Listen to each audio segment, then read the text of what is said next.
अस्सलाम वालेकुम रहमतुल्लाहि व बरकातहू।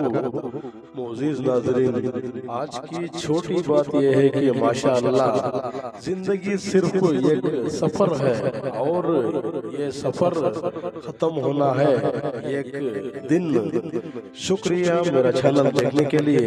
आप इसे ज्यादा से ज्यादा सब्सक्राइब करें। आप मुझे फेसबुक पेज में भी फॉलो कर सकते हैं। कुछ अशआर आपके सामने पेश करता हूँ, काबिल कबूल हो।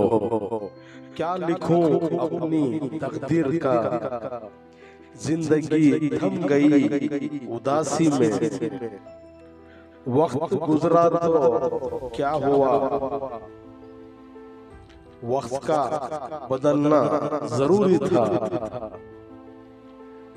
लिखना था कुछ और वक्त का, कौन देता है वक्त दोबारा।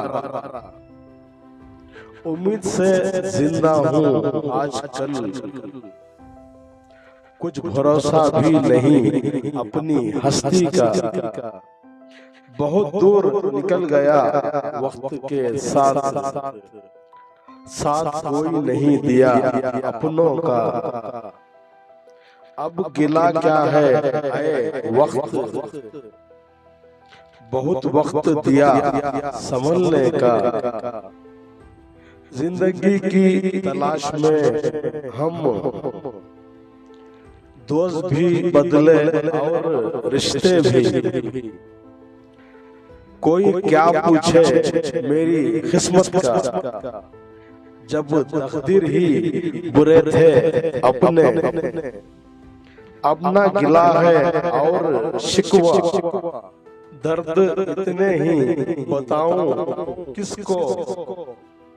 बस खुदा है दोस्त मेरी यहाँ, आज के लिए इतना ही बस। कल फिर मिलेंगे, तब तक के लिए अलविदा, अल्लाह हाफिज।